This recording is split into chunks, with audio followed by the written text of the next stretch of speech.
ธรรมสวัสดีค่ะวันนี้เรียนภาษาไทยกับครูณชากันนะคะเรายังอยู่ในเรื่องของคำที่มีอักษรนำต่อจากคุณครูมีนานะคะเมื่อวันอังคารซึ่งคุณครูมีนาได้สอนนักเรียนถึงลักษณะของคำที่มีอักษรนำลักษณะที่1ใช่ไหมคะคือ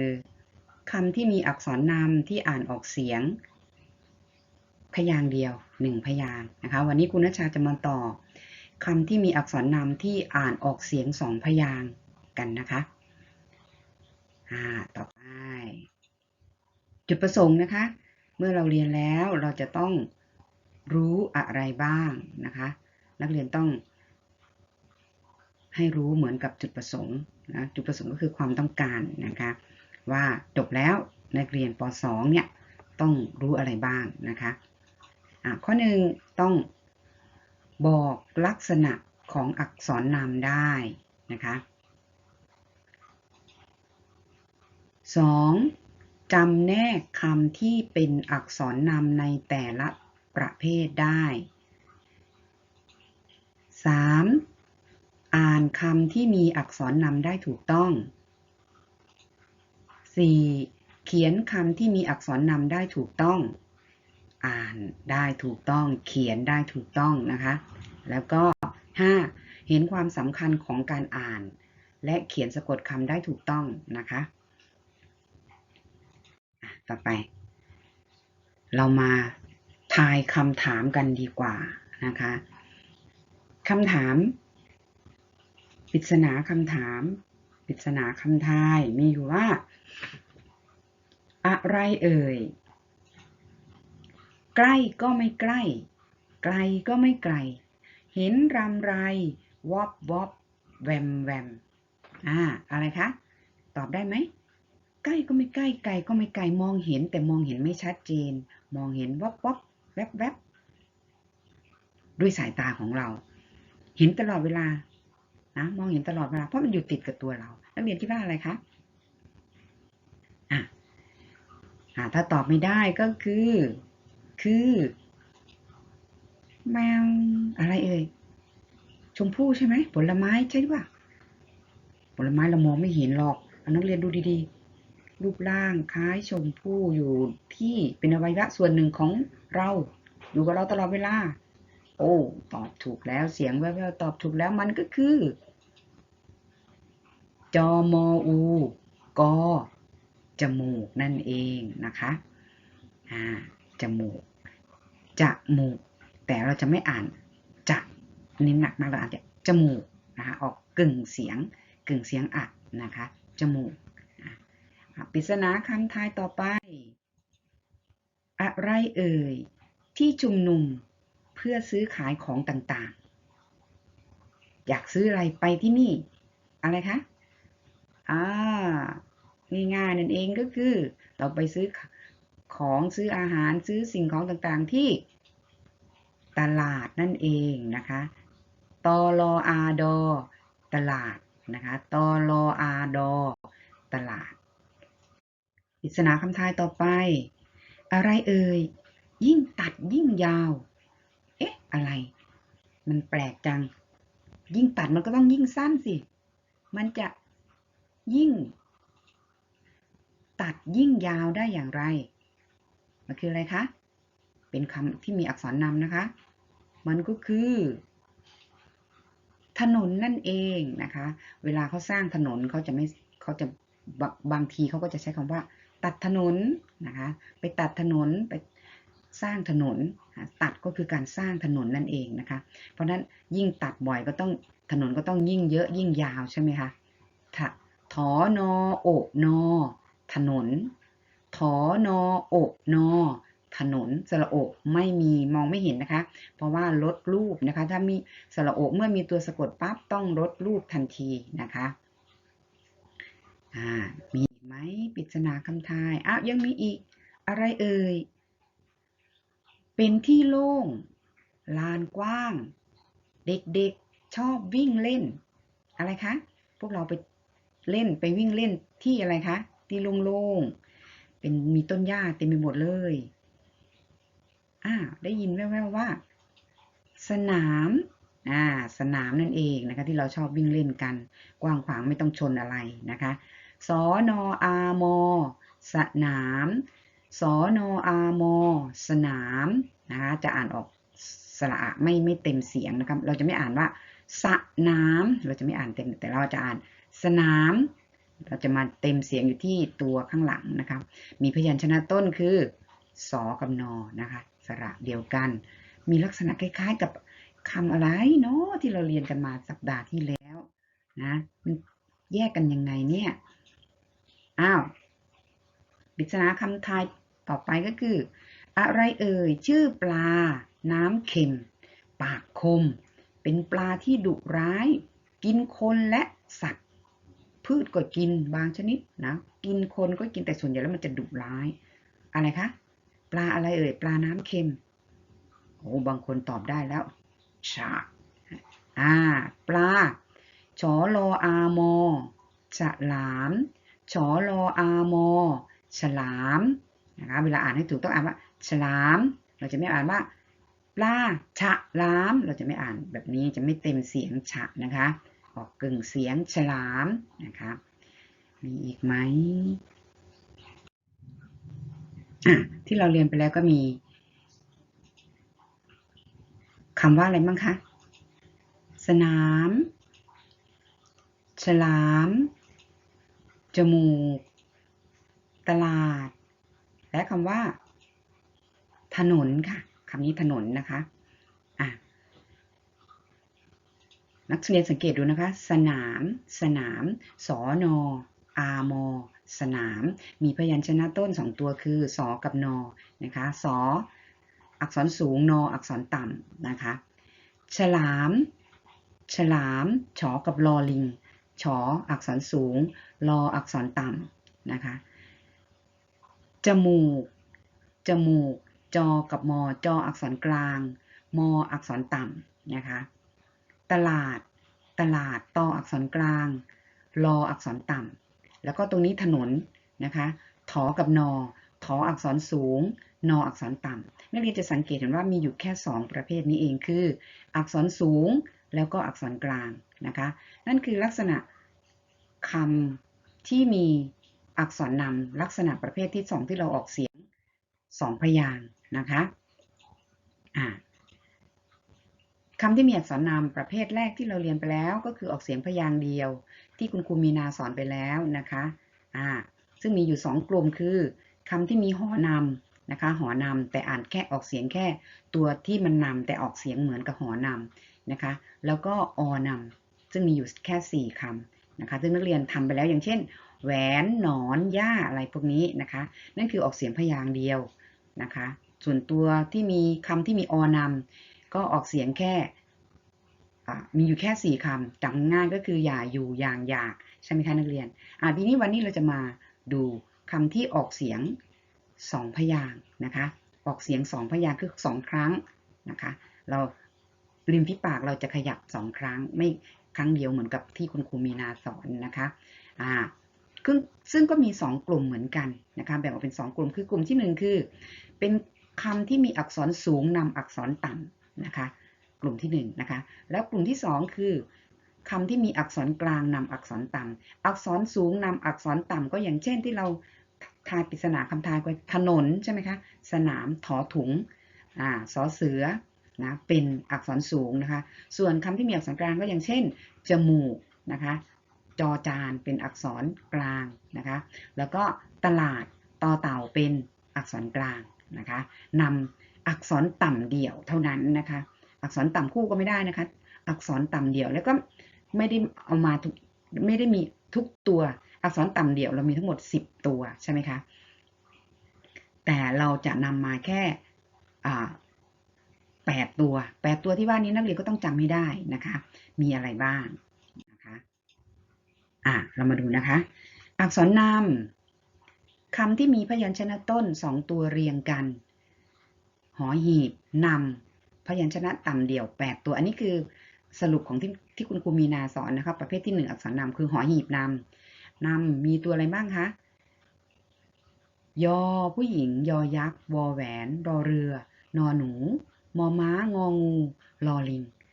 เนี่ย8ตัวเนี่ยนักเรียนก็มีหลักการจำนะคะเราจะไม่จำที่ว่างูใหญ่นอนอยู่นะริมวัดโมรีโลกอันนั้นคือหลักการจำว่ามันมีทั้งหมด10ตัวแล้วก็จำว่างูใหญ่นะคะแต่ถ้าเป็น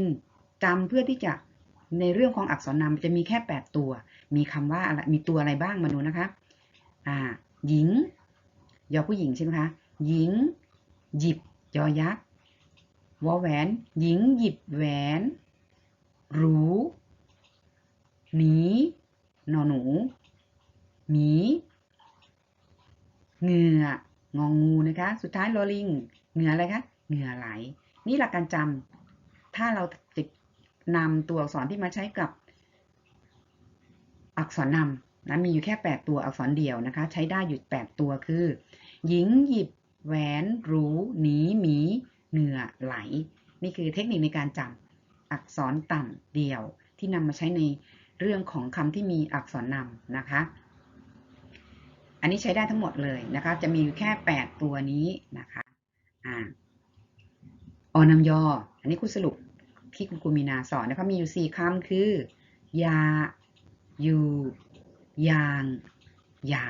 4คำจำง่ายๆเขียนให้ถูกนะคะอย่าเขียนง่ายๆอย่าตัวนี้ใช้กับคำอะไรนะคะส่วนใหญ่อย่าทำอย่างนั้นอย่าทำอย่างนี้เราจะใช้กับตัวนี้อนำยอนะคะอยู่บ้านอยู่โรงเรียนอยู่ในกระเป๋าใช้คำนี้อย่างโน้นอย่างนี้นะต้องเขียนอย่างนี้นะคะอนำยออยากนะอยากไปโรงเรียนอยากมี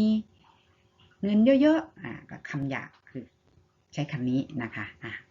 นี่คือสรุปนะที่คุณครูมีนาสอนมีหอนำพยางค์เดียวนะคะอนำนะต่อไปที่เราจะเรียนก็คือพยัญชนะต้นอักษรสูงหรืออักษรกลางนำอักษรต่ำเดี่ยวประเภทที่1ใช่ไหมคะ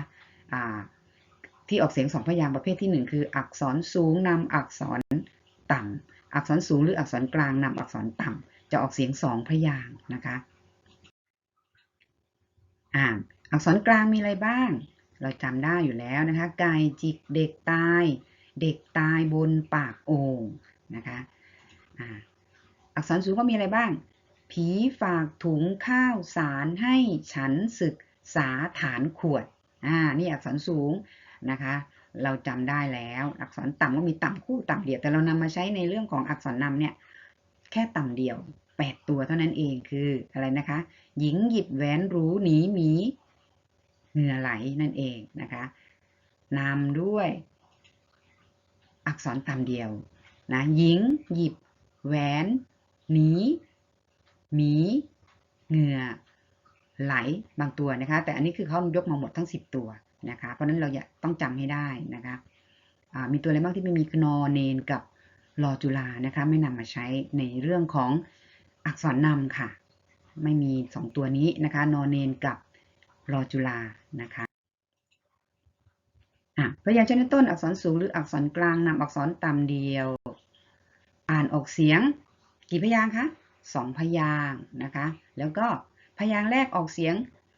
กึ่งเสียงนะคะอันนี้คือลักษณะของกลุ่มที่2ของการอ่านอักษรนำนะคะแล้วก็พยางค์หลังออกเสียงตามสระที่ผสมอยู่และออกเสียงเหมือนกับหอนำนะคะอย่างเช่นคำนี้มีอ่านว่าอะไรคะอ่านว่ายังไงมีพยัญชนะต้นคือจอกับรอนะคะจอกับรอจอและรอเป็นพยัญชนะต้นนะคะออกเสียงกึ่งเสียงเหมือนมีหอนำนะจะใช่ไหมจะอะไรเอ่ยคำต่อไปก็เป็นจะจอรออัวดอจรวดนะคะจรวดอันนี้คือเป็นอักษรนำนะเป็นคำที่มีอักษรนำนะคะคำที่2สนอุกมีสนุกนะคะสนอุกสนุกมีพยัญชนะต้นคือสกับนนะคะกึ่งเสียงออกกึ่งเสียงเหมือนมีหอนำอ่านว่าสนุกนะคะไม่อ่านว่าจรวดจะไม่เต็มเสียงนะคะอ่านว่าจรวดหรือสนุกมาดูคำสุดท้ายนะคะลักษณะเหมือนกันเลย มีพยัญชนะต้น2ตัวเหมือนกันนะคะแล้วก็มีสระเดียวร่วมใช้สระเดียวกันมีพยัญชนะต้นคือปอและรอแล้วเวลาอ่านล่ะอ่านยังไงคะอ่านเหมือนกันกับ2คำนี้ไหมอ่านออกเสียงกล้ำกันแตกต่างแล้วนะคะเขียนเหมือนกันแต่ต้องแยกให้ออกว่าเราอ่านยังไงถ้านักเรียนจำไม่ได้นักเรียนก็จะตอบไม่ได้เพราะฉะนั้นนักเรียนต้องจำคำที่นักเรียนอ่านแต่ละคำนะคะว่าหลักการอ่านยังไงอย่างเช่นคำนี้ปลอาปลาเราอ่านออกเสียงกล้ำกันนะครับปลาออกเสียงเหมือนกับอักษรอะไรคะคำที่มีพยัญชนะควบนะคะอักษรควบคำควบกล้ำในบทที่เราเรียนมาตั้งแต่สัปดาห์ที่แล้วเพราะฉะนั้นคำนี้นะคะคำว่าปลาไม่ใช่คำที่เป็นอักษรนำนะคะยกตัวอย่างมาให้นักเรียนเปรียบเทียบดูนะคะว่ามันมีลักษณะการเขียนเหมือนกันเลยแต่อ่านออกเสียงไม่เหมือนกันนะคะ อักษรสูงนำอักษรต่ำแล้วทีนี้เรามาอ่านกันนะคะเพราะว่าครูมีการบ้านให้นักเรียนอ่านนะคะขอยออะขยะขอนออาดอขนาดขอนออาดอขนาดสองอโอบอสงบสองอโอบอสงบถอลอเอทะเลถอลอไอถลายทะเลถลายผองอโอกอผงกผองอโอกอผงกสอนออามอสนามสอนออามอสนามมอหออามหาสอมออุทอรอสมุดมอหออามหาสอมออุทอรอสมุดมหาสมุทรทีนี้คำที่เป็นอักษรกลางนำอักษรต่ำนะคะ นี้อยู่ในหนังสือแบบเรียนเล่มส้มของเราก็มีนะคะกนโอกกนกกนกไก่เป็นอักษรกลางนะคะนเป็นอักษรต่ำ จรอโอดอจรดจรอโอดอจรดจรออิตอจริตจรออิตอจริตตลออะบอตลับตลออะบอตลับตลอโอกอตลกตลอโอกอตลกตลออาดอตลาดตลออาดอตลาดปลออทอปลอดปลออทอปลอดองออุนอองุ่นไม้เอกองุ่นองออุนอองุ่นไม้เอกองุ่นอนออาถออนาถอนออาถออนาถเป็นไงคะอ่านยากไหมทีนี้ก็เป็นภาระงานนะคะงานที่จะต้องทำก็มีทำใบงานนะคะ1ทำใบงานใบงานอะไรทำใส่อะไรใส่สมุดภาษาไทยใบงานมีอยู่10ข้อนะคะง่ายๆให้เขียนคำอ่านเท่านั้นเองนะคะเห็นไหมคะ1ฉลาดอ่านว่าชออะฉะขีดรอหอรออาดอลาดฉลาดแค่นี้เองนะคะแล้วก็ทำใบงานใส่สมุดถ่ายรูปส่งครูประจำชั้นเสร็จแล้วก็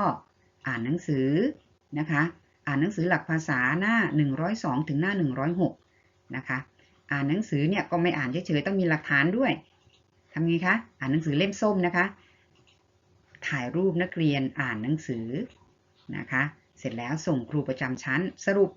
นะ1ทำใบงานใส่สมุดภาษาไทยใบงานมีอยู่แค่นี้10คำ10ประโยค10คำเขียนคำอ่านนะคะ1 2 3 4 5 6 7 8 9 10นะเสร็จแล้วก็ถ้ามีเวลาว่างจากเรียนวิชาอื่นแล้วนะคะหลังจากนู่นแหละตอนเย็นเนี่ยนู่นว่างผู้ปกครองกลับมาหนูก็อ่านหนังสือเล่มส้มเนี่ยให้ผู้ปกครองฟังนะคะ หน้า102 ถึง 106 นะคะในตอนที่นักเรียนอ่านนักเรียนก็ให้คุณพ่อคุณแม่ถ่ายรูปนักเรียนในขณะที่อ่านแค่รูปเดียวนะคะแล้วก็ส่งคุณครูประจำชั้นนะคะก็มีเท่านี้เองแต่ทีนี้ครูจะพานักเรียนอ่านนะคะหรือจะนักเรียนอ่านเองเวลาพอหรือเปล่าโอ้เยอะแล้วเวลาเยอะแล้วนะคะหมดแล้วคลิปมันจะยาวแล้วก็นั่นไม่ได้นักเรียนลองดูนะคะหน้านี่ตัวอย่างใบงานนะคะนักเรียนคลิกดูนะคะมันจะเห็นชัดเจนอันนี้คือหนังสือที่นักเรียนจะต้องอ่าน102 103นะคะถ้าใครขี้เกียจเปิดอ่านหนังสือก็อ่านในคลิปนี้ก็ได้นะคะให้ผู้ปกครองฟังให้พาผู้ปกครองให้ผู้ปกครองพาอ่านแล้วก็อ่านนะคะที่จริงถ้าคลิปมันไม่ยาวครูจะอ่านให้ฟังนะคะอ่านไปเรื่อยๆนะคะแล้วก็ถ่ายรูปตอนนักเรียนอ่านหนังสือแค่นั้นเองทำได้นะคะสำหรับคลิปนี้ก็ขอจบเพียงเท่านี้นะคะธรรมะสวัสดีค่ะพรุ่งนี้พบกันใหม่นะคะสวัสดีค่ะ